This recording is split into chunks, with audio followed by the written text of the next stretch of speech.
রাখাইনে মানবিক করিডোর দেয়া আত্মঘাতী সিদ্ধান্ত প্রত্যাহারের আহ্বান হেফাজতে ইসলামের।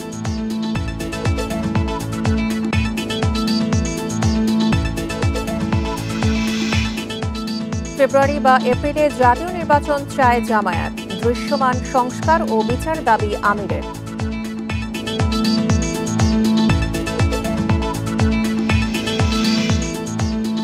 আওয়ামী লীগ রাজনৈতিক দল নয়, সন্ত্রাসী সংগঠন, অবিলম্বে নিষিদ্ধ করার দাবি হাসনাদের।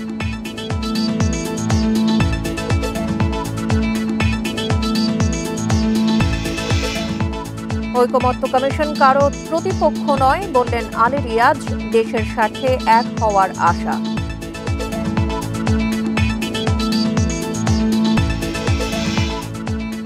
গাজীপুরের কোনাবাড়িতে জুটের গুদামে আগুন, নিয়ন্ত্রণের চেষ্টায় ফায়ার সার্ভিসের ৬টি ইউনিট।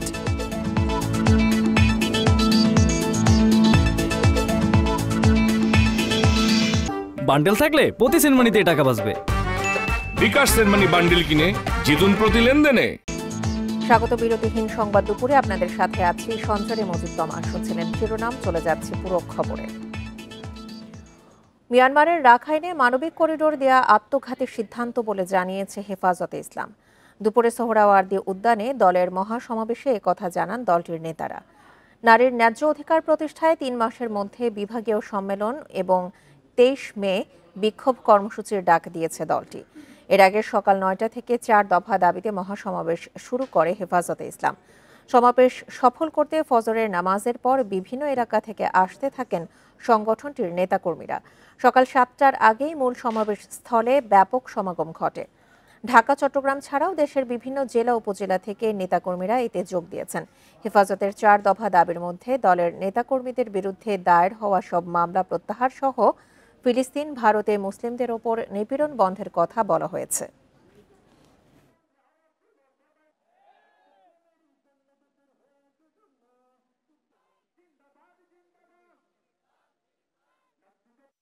আসলে আজকে আমাদের এই উপস্থিতিটা হচ্ছে এই যে সরকারের সরকারের কাছে যে নারী অধিকার কমিশন যেটা জমা দেওয়া হয়েছে, এটা আসলে নারীদের অধিকার না।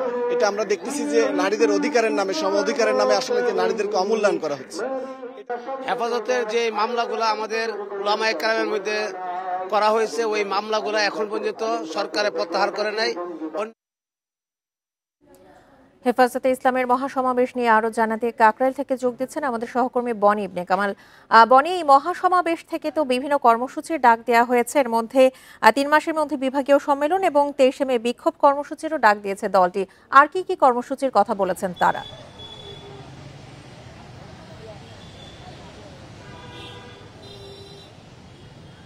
দেখুন, আজকে হেফাজতে ইসলাম যে মহাসমাবেশটি করেছে তার মূলত 4টি প্রেক্ষাপটকে বিবেচনা করে কিন্তু এই যে সমাবেশটি সেটি করা হয়েছে। তার মধ্যে একটি ছিল নারী সংস্কার কমিশনের প্রস্তাব এবং পুরো কমিশনকে বাতিল করা, পাশাপাশি বহুতত্ত্ববাদ, সংবিধান সংস্কার কমিশন যে বহুতত্ত্ববাদের কনসেপ্ট দিয়েছে সেই কনসেপ্ট বাতিল করে শুধুমাত্র আল্লাহর উপর পূর্ণ আস্থা এবং বিশ্বাস বজায় রাখা, এবং শাপলা চত্বর এবং সাবেক সরকার অর্থাৎ বিগত আওয়ামী লীগ সরকার আমলে যত গুম হয়েছে, খুন হয়েছে সেগুলোর বিচার করা এবং মিথ্যা মামলা যেগুলো রয়েছে সেগুলো প্রত্যাহার করতে হবে।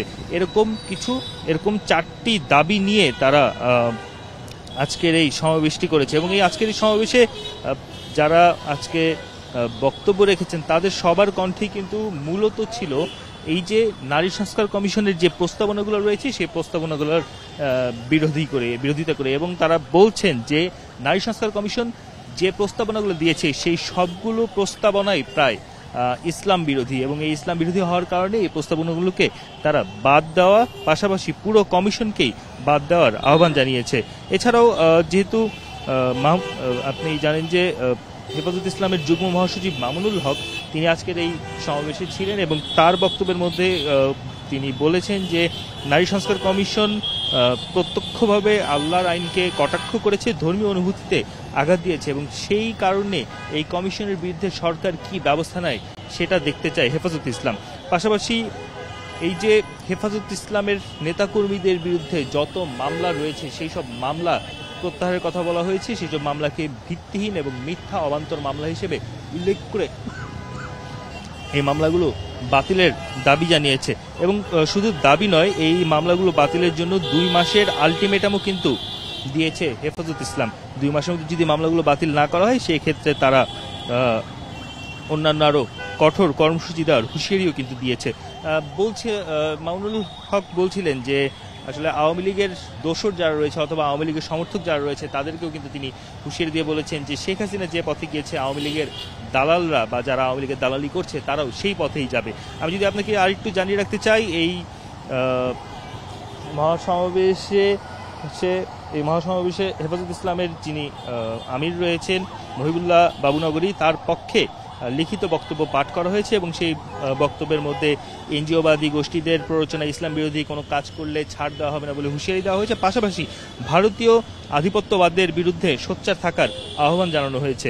এই যে সমাবেশটি হলো, এই সমাবেশে শুধুমাত্র যে ইসলামিক বক্তারাই বক্তব্য রেখেছেন অথবা হেফাজত ইসলামের বক্তারাই বক্তব্য রেখেছেন তা কিন্তু নয়। এখানে আমরা দেখেছি মাহমুদুর রহমান অর্থাৎ যিনি আমার দেশ পত্রিকার সম্পাদক, তিনিও এসেছিলেন এবং তিনিও কিন্তু বলেছেন শাপলা চত্বরে গণহত্যার জন্য শেখ হাসিনার বিরুদ্ধে মামলা দায়ের করার জন্য আহ্বান জানিয়েছে হেফাজতের নেতাদের প্রতি। পাশাপাশি নারী কমিশন তৈরির জন্য আসলে জুলাই মাসে তরুণরা জীবন দেয়নি বলে কিন্তু তিনি মন্তব্য করেছেন। ফ্যাসিবাদের পুনরুত্থান বন্ধে সংস্কার প্রয়োজন, তবে অনেক ক্ষেত্রেই অনেক সংস্কার কমিশন অপ্রয়োজনীয় বলেও কিন্তু তিনি মন্তব্য করেছেন। এই যে মহাসমাবেশটি হলো, এই মহাসমাবেশে এনসিপি নেতা হাসনাত আবদুল্লাহও কিন্তু যোগ দিয়েছিলেন এবং হাসনাত আবদুল্লাহ বলছেন যে 5 আগস্ট জানিয়ে দেওয়া হয়েছে যে আওয়ামী লীগ এই দেশে আর রাজনীতি করতে পারবে না বা আওয়ামী লীগের পুনর্বাসনের কোনো সুযোগ নেই, সেটি কিন্তু তিনি বলেছেন। পাশাপাশি সম্প্রতি আওয়ামী লীগ নির্বাচন করতে পারবে কি পারবে না সেটি নিয়ে ডক্টর ইউনূস প্রধান উপদেষ্টা যেই মন্তব্য করেছেন সেই মন্তব্যের কড়া সমালোচনাও করেছেন হাসনাত আবদুল্লাহ। আওয়ামী লীগ রাজনৈতিক দল নয়, তাকে সন্ত্রাসী সংগঠন হিসেবে আসলে চিহ্নিত করতে চায় হাসনাত আবদুল্লাহ। তিনি বলছিলেন যে শাপলা চত্বরে শহীদদের তালিকা তৈরি করে সেটা প্রকাশ করা উচিত এবং সেজন্য হেফাজত ইসলামকে আসলে সবচেয়ে বেশি ভূমিকা রাখার জন্য তিনি আহ্বান জানিয়েছেন। এছাড়া অন্যান্য যারা জানাবেন, হেফাজতের এই সমাবেশে কি সব দলের নেতারাই অংশ নিয়েছেন? রিজিমের যেই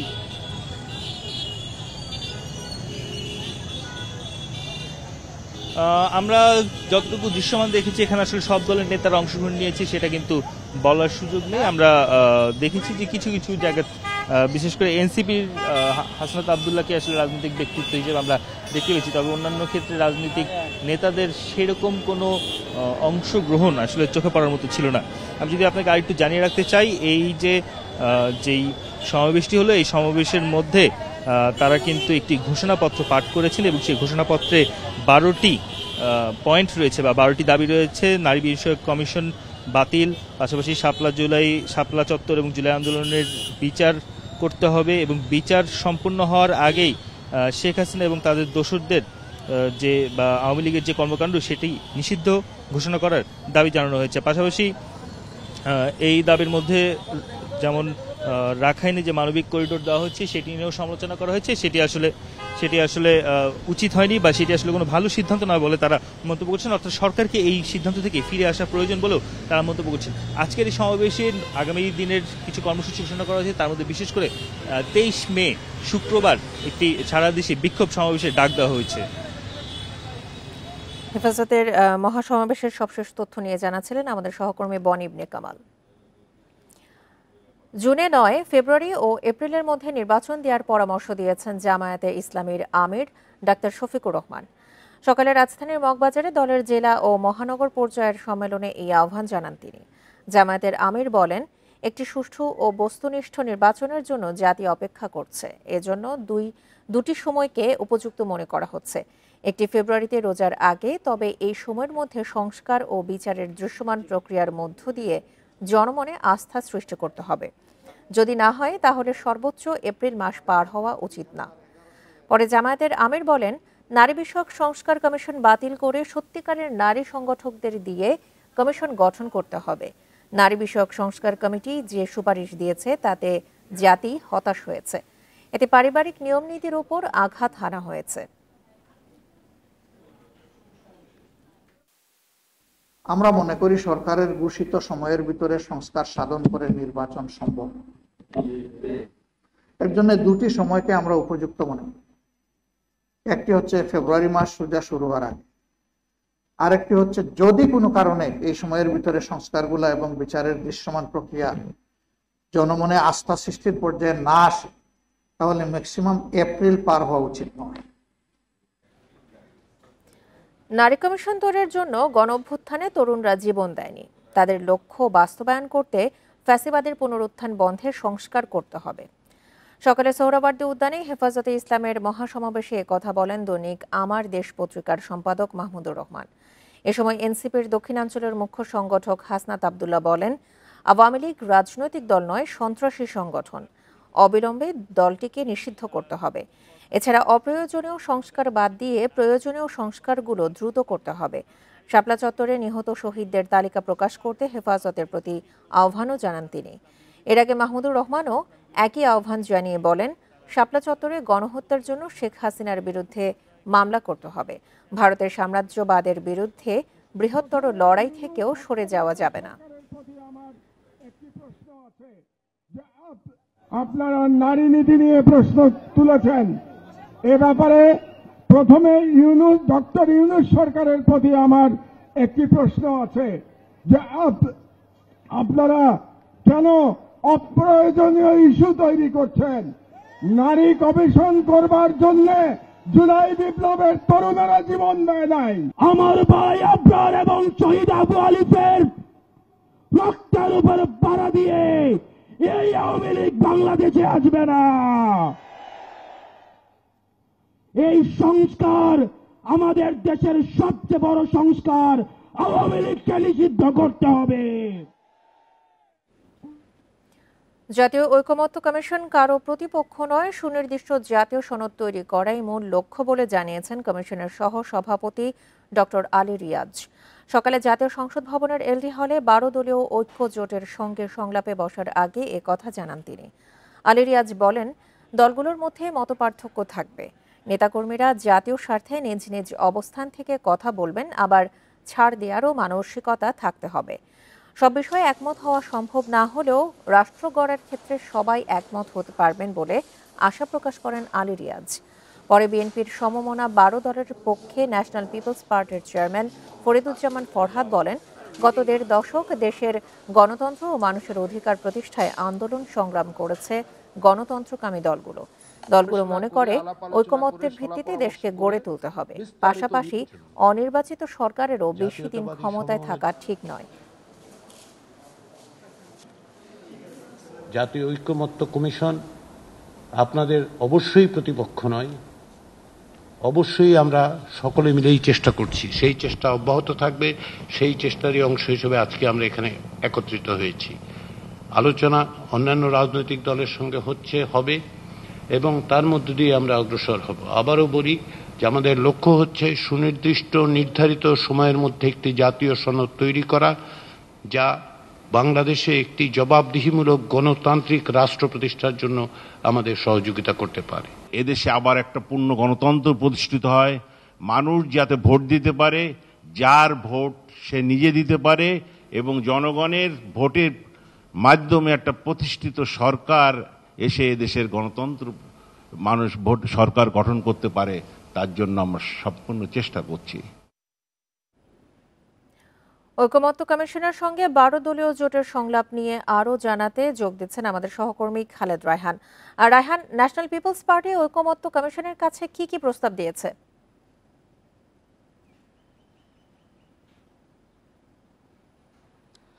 দেখুন, যে 166টি প্রস্তাব, তার মধ্যে কিন্তু তারা 112টিতে তারা সহমত প্রকাশ করেছে এবং তার সঙ্গে 28টিতে আংশিক এবং 16টি কিন্তু তারা নাকচ করে দিয়েছে। এবং এই যে সংলাপটি ছিল সেটি কিন্তু সকাল 10টায় শুরু হয়ে দুপুর 1টায় শেষ হয় এবং শেষ হওয়ার পরে তার যে সমন্বয়ক রয়েছেন ফরহাদ, তিনি যেটি জানিয়েছেন যে তারা কয়েকটি বিষয়ে গুরুত্ব দিয়েছে। সেটি হচ্ছে যে তাদের যে বক্তব্য, টানা দুবার কেউ চাইলে প্রধানমন্ত্রী হতে পারবেন, তৃতীয়বার হওয়ার ক্ষেত্রে একবার মাঝে গ্যাপ দিয়ে তারপরে সেটি হওয়ার কথা কিন্তু তারা বলেছেন। এছাড়া অন্যান্য যে সকল বড় বড় ইস্যুগুলো বিষয়গুলো রয়েছে সেগুলো নিয়েও তারা কথা বলেছেন। তারা সবচেয়ে বেশি গুরুত্ব দিচ্ছেন জাতীয় নির্বাচনকে। তারা যেটি বলছেন, জাতীয় নির্বাচন করার পরে যে স্থানীয় নির্বাচন সেটি করতে হবে এবং স্থানীয় নির্বাচন করবেন জাতীয় নির্বাচনে যারা আসলে জিতবেন বা রাজনৈতিক যে দল সেই রাজনৈতিক দলই কিন্তু স্থানীয় নির্বাচন করবেন বলে তারা এই কমিশনকে জানিয়েছেন। আরেকটি বিষয় হচ্ছে, কমিশনের পক্ষ থেকে বলা হয়েছিল যে জাতীয় নির্বাচন এবং স্থানীয় নির্বাচন দুটিকে একসাথে করা সম্ভব কিনা, সেই বিষয়েও কিন্তু তারা নাকচ করেছেন। তারা যেটি বলেছেন যে নির্বাচন কমিশন বলেছেন দুটি নির্বাচন একসঙ্গে করা সম্ভব নয়।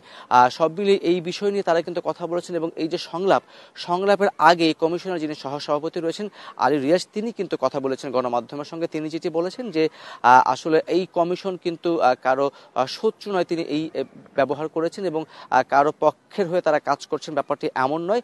সকল রাজনৈতিক দল তারা তাদের মতামত দিবেন, সকল রাজনৈতিক দল তারা তাদের পরামর্শ দিবেন, তারা কি চান কি চান না সেই বিষয়গুলো নিয়ে তারা আলাপ করবেন। সেই সংলাপগুলি এখন চলছে এবং সকলের ঐক্যমত্যের ভিত্তিতে তারা কিন্তু নতুন যেই জাতীয় সনদ করার কথা বলা হয়েছে সেটিতেই তারা কাজ করবেন। আপনি নিশ্চয়ই জানেন যে জুলাই মাসের 15 তারিখে তাদের যেই কমিশনের মেয়াদ সেটি কিন্তু শেষ হতে যাচ্ছে। এর মধ্যে যে জাতীয় সনদ তৈরির যে কাজ সেটি নিয়ে মূলত এই সংলাপ হচ্ছে। একের পর এক সংলাপ কিন্তু আমরা হতে দেখেছি। এর মধ্যে 20টি দল তারা কিন্তু সংলাপ করেছেন। বেলা 3টার দিকে আরও একটি দল তারা কিন্তু আসবেন সংলাপ করার জন্য। এই চলমান প্রক্রিয়ার পরে কে কি চান কে কি না চান সেগুলো নিয়ে আলোচনার ভিত্তিতেই তারা কিন্তু সিদ্ধান্ত এবং জাতীয় সনদ যেটি সেটি কিন্তু তারা বাস্তবায়ন করবেন। সবচেয়ে গুরুত্বপূর্ণ বিষয় হচ্ছে যে বিষয়টি নিয়ে সকল রাজনৈতিক দলগুলো আলোচনা করছে এবং জাতীয় ঐক্যমত্য কমিশনের পক্ষ থেকে বলা হচ্ছে যে জাতীয় নির্বাচন আগে হবে না, স্থানীয় নির্বাচন আগে হবে। মূলত মূল বিষয় কিন্তু এটি এবং নির্বাচন হলে কে কয়বার প্রধানমন্ত্রী থাকতে পারবেন সেই যে মূল যে বিষয়গুলো মূলত সেই বিষয়গুলো নিয়ে কিন্তু আজকে আলোচনা হয়েছে। 3টার সময় আরেকটি রাজনৈতিক দলের সঙ্গে আলোচনা রয়েছে এবং এই যে আলোচনা সেটি কিন্তু চলতে থাকবে এবং জুলাই মাসে তাদের যে ম্যাচ সেটি কিন্তু শেষ হবে। ন্যাশনাল পিপলস পার্টির সাথে ঐক্যমত্য কমিশনের সংলাপ নিয়ে সবশেষ তথ্য জানাচ্ছিলেন আমাদের সহকর্মী খালেদ রায়হান। গাজীপুরের কোনাবাড়িতে একটি জুটের গুদামে আগুন লেগেছে। নিয়ন্ত্রণে কাজ করছে ফায়ার সার্ভিসের 6টি ইউনিট। বেলা 11টার দিকে দেউলিয়া বাড়ি এলাকার ওই জুটের গুদামে আগুন লাগে। ফায়ার সার্ভিস ও স্থানীয়রা জানায়, দেউলিয়া বাড়ি এলাকার জুটের গুদামে আগুন দেখতে পেয়ে নিয়ন্ত্রণের চেষ্টা করে এলাকাবাসী। খবর পেয়ে কোনাবাড়ি মডার্ন ফায়ার সার্ভিস থেকে 2টি ইউনিট গিয়ে আগুন নিয়ন্ত্রণের চেষ্টা করে। পরে জয়দেবপুর ও সারাবো থেকে আরও 4টি ইউনিট ঘটনাস্থলে গিয়ে আগুন নিয়ন্ত্রণের কাজ শুরু করে। গুদাম সহ আশপাশের বসত বাড়িতে আগুন ছড়িয়ে পড়ায় নিয়ন্ত্রণে বেগ পেতে হচ্ছে বলে জানিয়েছে ফায়ার সার্ভিস। তবে তাৎক্ষণিক আগুন লাগার কারণ জানা যায়নি।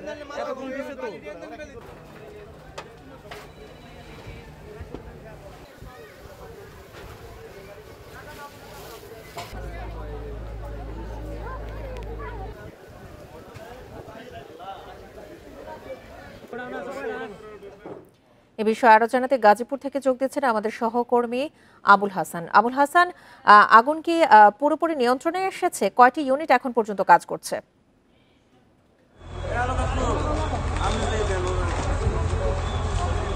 দেখুন, ফায়ার সার্ভিসের 7টি ইউনিট এখানে কাজে যোগদান করেছিল। আপনি জানেন যে কোনাবাড়ি দেউলিয়াবাড়ি এলাকায় ঝুটের গুদামে আগুনের সূত্রপাত হয় এবং সেই আগুন 7টি ইউনিটের চেষ্টায় প্রায় 2.5 ঘন্টা পর এখন নিয়ন্ত্রণে এসেছে বলে আমরা ফায়ার সার্ভিসের মাধ্যমে জেনেছি। আপনাকে যদি একটু দেখাই, এখানে কিন্তু আগুনের যে ব্যাপকতা ছিল সেই ব্যাপকতার কারণে এখানে ঝুটের গুদাম যেমন করেছে তার পাশাপাশি এখানে একটি স্পিনিং মিল ছিল, সেই স্পিনিং মিলের ব্যাপক ক্ষতি হয়েছে। এখানে বিভিন্ন মেশিন পত্র ছিল, সুতা কার্টুন ছিল, সেগুলো কিন্তু সবই পুড়ে গেছে এবং পাশাপাশি এখানে যে ঝুট গুদাম ছিল সেই গুদামের মালামাল ঢেউটিন সহ বিভিন্ন যে মালামাল ছিল এখানে সবগুলো কিন্তু পুড়ে গেছে। পাশাপাশি এই ঝুট গুদামের আশেপাশে যে বসত বাড়ি ছিল, শ্রমিক কলোনি ছিল, সেই শ্রমিক কলোনির বেশ কিছু ঘর বাড়ি পুড়ে গেছে এবং সেই কলোনির অনেকেই কিন্তু আতঙ্কগ্রস্ত হয়ে তাদের যে মালপত্র আসবাবপত্র সেগুলো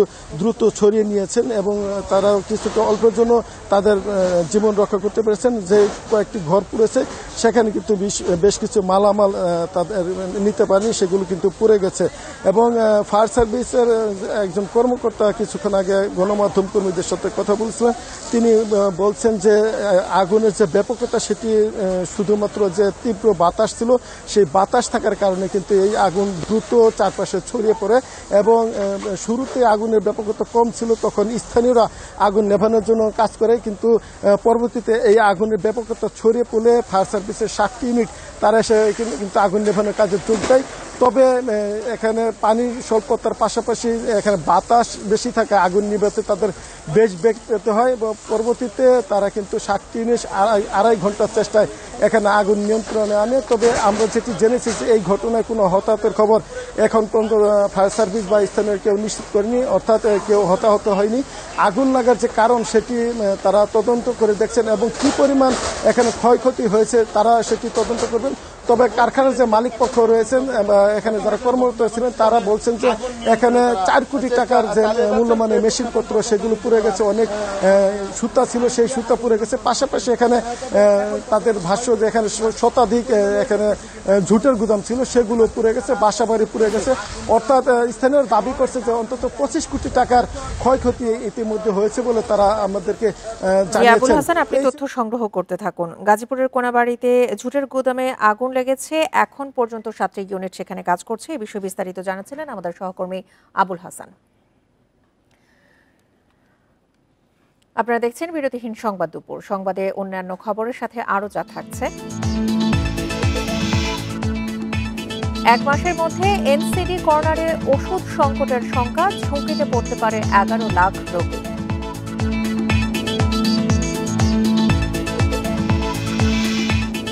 মেট্রো রেলের ত্রুটি সারাতে সব সময় প্রস্তুত থাকবে কর্মী, 5টি স্টেশনে দায়িত্ব পালনের সিদ্ধান্ত।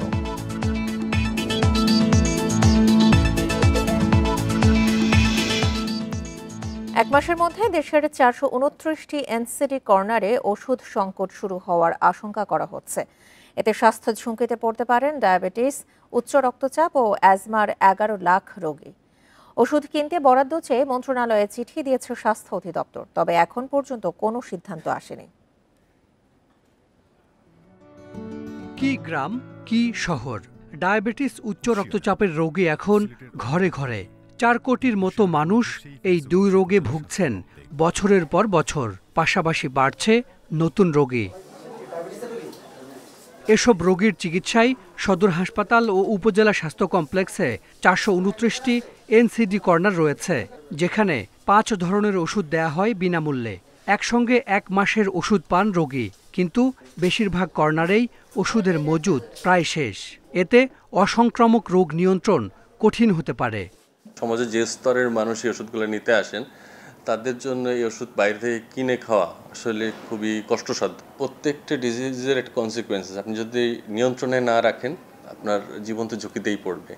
কারণ হাইপার টেনশনের বিভিন্ন সাইড এফেক্ট আছে, স্ট্রোক হতে পারে, কার্ডিয়াক অ্যারেস্ট হতে পারে, হার্ট অ্যাটাক হতে পারে। নতুন অপারেশন প্ল্যান না থাকায় গত 10 মাস ধরে অর্থ সংকটে স্বাস্থ্য বিভাগ। এর প্রভাব পড়েছে পুরো স্বাস্থ্য খাতে। এনসিডি কর্নারের ওষুধ কিনতে 120 কোটি টাকা বরাদ্দ চেয়ে মন্ত্রণালয় চিঠি দিলেও মেলেনি সাড়া। যেহেতু এটা একটা গুরুত্বপূর্ণ সার্ভিস এবং একটা বড় জনগণের একটা বড় অংশ এই সার্ভিস গ্রহণ করে থাকে, আগামীতে যদি ওপি বন্ধ হয়ে গেলে রেভিনিউ বাজেট থেকে এই সার্ভিস যাতে অব্যাহত রাখা যায় সে ব্যাপারেও সরকারের চিন্তাভাবনা আছে। এবং দেশে মোট মৃত্যুর 71 ভাগই অসংক্রামক নানা রোগে। ওষুধের সংকট বেশি দিন চললে মৃত্যু ঝুঁকি বাড়ার শঙ্কা রয়েছে।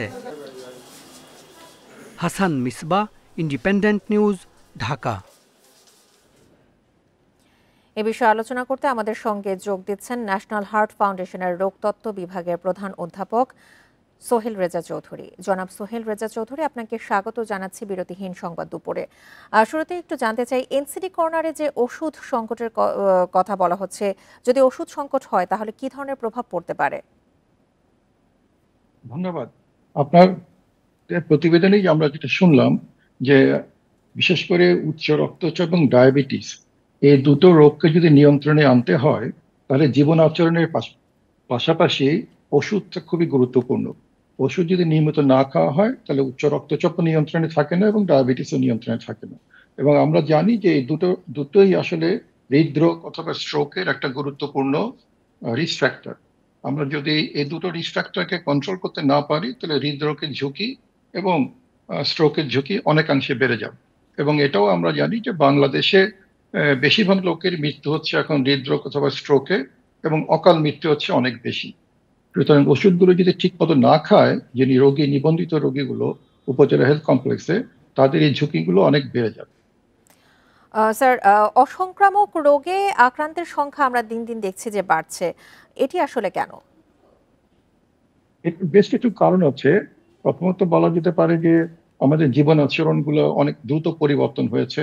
বিশেষ করে অসংক্রামক যে 4টা মেজর অসংক্রামক রোগ, হৃদরোগ, স্ট্রোক, ক্যান্সার, ডায়াবেটিস, শ্বাসতন্ত্রের রোগ, এই রোগগুলোর কিন্তু বেশ কিছু কমন রিস্ক ফ্যাক্টর আছে। তার মধ্যে একটা হচ্ছে তামাকের ব্যবহার, যেটা ব্যাপকভাবে আমাদের দেশে আছে, সিগারেট, স্মোকলেস টোবাকো, জর্দা, সাদা পাতা। এছাড়া জীবন আচরণের মধ্যে খাবার দাবার পরিবর্তন হয়েছে। আমরা চর্বিযুক্ত খাবার বেশি খাচ্ছি, লবণ বেশি খাচ্ছি, এগুলো আমাদের উচ্চ রক্তচাপ করছে। এছাড়া ফিজিক্যাল অ্যাক্টিভিটি, শারীরিক কায়িক পরিশ্রম কমে গেছে। হ্যাঁ, এই সবগুলো মিলে আসলে এই নন কমিউনিকেবল ডিজিজ, বিশেষ করে হৃদরোগ এবং স্ট্রোকের ঝুঁকি আমাদের অনেক বেড়ে গেছে বা হচ্ছে বেশি। আরেকটু বিষয় আপনার কাছে জানতে চাই, বর্তমানে যে স্বাস্থ্য খাতের অবস্থা, এই স্বাস্থ্য খাতের উন্নয়নে কতটা নজর দিচ্ছে অন্তর্বর্তী সরকার? দেখুন, এই বর্তমানে সরকারের আমলে কিছু মেজর পরিবর্তন হয়েছে। তার মধ্যে একটা হচ্ছে স্বাস্থ্য খাত আগে একটা অপারেশন প্ল্যানের আন্ডারে চলতো, সেটা কিনা পরিবর্তন করে অন্যভাবে এখানে অর্থ সংস্থানের ব্যবস্থা করা হচ্ছে বা পরিকল্পনা নেওয়া হয়েছে। এবং এনসিডি কর্নারগুলো আসলে গত 4-5 বছর যাবৎ খুব ভালোভাবেই আসলে উপজেলা হেলথ কমপ্লেক্স বা উপজেলা হাসপাতাল এবং কমিউনিটি ক্লিনিক থেকে উচ্চ রক্তচাপ এবং ডায়াবেটিসের একটা চিকিৎসা ব্যবস্থা তৈরি করে রেখেছে, যেখানে প্রায় 9 লাখের মতো বেশি এখন নিবন্ধিত রোগী আছে। এখন এই যে একটা স্বাস্থ্য ব্যবস্থার পরিবর্তন হয়েছে এর মাঝে, সেটার কারণে আসলে অর্থ বরাদ্দে একটু জটিলতার সৃষ্টি হয়েছে, যে কারণে প্রয়োজনীয় অর্থের অভাবে ওষুধগুলো কেনা যাচ্ছে না। আমরা দেখেছি যে যখন অপারেশন প্ল্যান ছিল তখন প্রায় 100 কোটি টাকা বছরে লাগতো। এখন রোগীর সংখ্যা অনেক বেড়ে গেছে, সেজন্য প্রায় 200 কোটি টাকার উপরে বছরে লাগবে। তো সেই অর্থ বরাদ্দটা যদি দ্রুত করা যায়, এবং সেখান অর্থ বরাদ্দ হলেই আসলে ওষুধগুলো সাপ্লাই বা সংগ্রহের ব্যবস্থা করা যেতে পারে। অধ্যাপক সোহেল রেজা চৌধুরী, আপনাকে অসংখ্য ধন্যবাদ জানাচ্ছি আপনার মূল্যবান সময় আমাদেরকে দেওয়ার জন্য।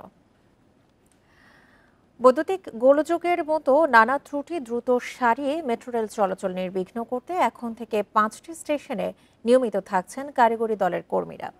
এতদিন শুধু উত্তরার দিয়াবাড়ির ডিপোতেই ছিলেন তারা, এখন থেকে শাহবাগ, কারওয়ান বাজার, শেওড়াপাড়া, পল্লবী ও উত্তরা উত্তর স্টেশনেও দায়িত্ব পালন করছেন।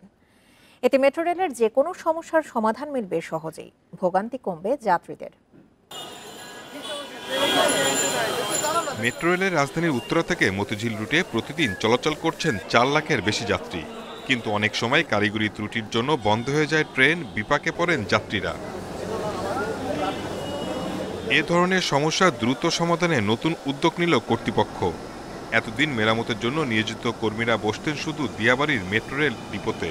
ফলে ফার্মগেট, শাহবাগ বা মতিঝিলের মতো দূরের স্টেশনে কোনো সমস্যা হলে উত্তরা থেকে সড়ক পথে যানজট ঠেলে কারিগরি দলের কর্মীদের ঘটনাস্থলে পৌঁছাতে অনেক সময় লাগত। গেল বৃহস্পতিবার থেকে ডিপো ছাড়াও আরও 5টি স্টেশনে এই কর্মীদের থাকা বাধ্যতামূলক করেছে কর্তৃপক্ষ। আমরা যেটা করছি সলিউশন ওয়াইজ দ্যাট আমরা ইন্টারভেল 3-4 স্টেশন পরপর মেইনটেনেন্স টিমের একটা গ্রুপ রাখতেছি। This is a solution we have done currently. At one stage আমরা চাবো যে এভরি 2টা স্টেশন করে যাতে একটা লোক থাকে, তাহলে কুইক মুভমেন্ট করতে পারবে। এর আগে মেট্রো রেলে নানা অব্যবস্থাপনার কথা তুলে ধরা হলেও তা আমলে নেয়নি বিগত সরকার। আগামী দিনে ট্রেন চলাচল স্বাচ্ছন্দ্যময় করতে সঠিক পরিকল্পনা ও জবাবদিহিতার তাগিদ বিশেষজ্ঞদের। সত্যি যদি কোনো সমস্যাও পাওয়া যায় কারো ভেতরে, সে রেসপন্স প্যাটার্নটা ছিল স্লাগিশ, দায় নিতে পারবে না এবং দায় দিতে পারবে না, কেন? পার্মানেন্ট লোক। সো আমাদের পেশাদারিত্বের এখানে ঘাটতি ছিল। যারা সিদ্ধান্ত নিয়েছিলেন তারা ব্যক্তিগত স্বার্থে নিয়েছিলেন।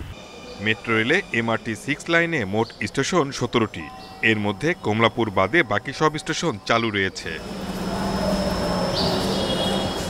Shahid Ahmed, independent News, Dhaka.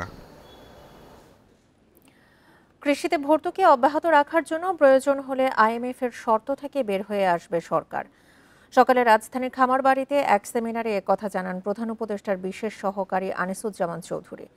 সেমিনারে 2025-26 অর্থ বছরের কৃষিতে বরাদ্দ সম্ভাব্য বাজেট 40,692 কোটি টাকার প্রস্তাব করে কৃষি অর্থনীতিবিদ সমিতি। বক্তারা বলেন, কৃষি পণ্যের দাম কমানোর পাশাপাশি যন্ত্রপাতির দাম কমানো গেলে কৃষকেরা উপকৃত হবেন। এছাড়া প্রক্রিয়াজাত কৃষি পণ্যে 15% নগদ সহায়তার পরামর্শ তাদের। কৃষি পণ্য নিয়ে গবেষণা বাড়াতে বেনাপোল, সিলেট ও চট্টগ্রামের মতো কৃষি অঞ্চলগুলোতে রপ্তানি প্রক্রিয়াজাতকরণ ও গবেষণা কেন্দ্র প্রতিষ্ঠার দাবিও করেন বক্তারা।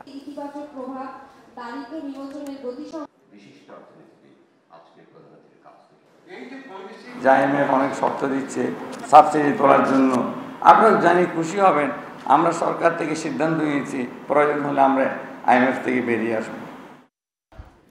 এ ছিল বিরতিহীন সংবাদ দুপুরে আমন্ত্রণ পরের আয়োজনে।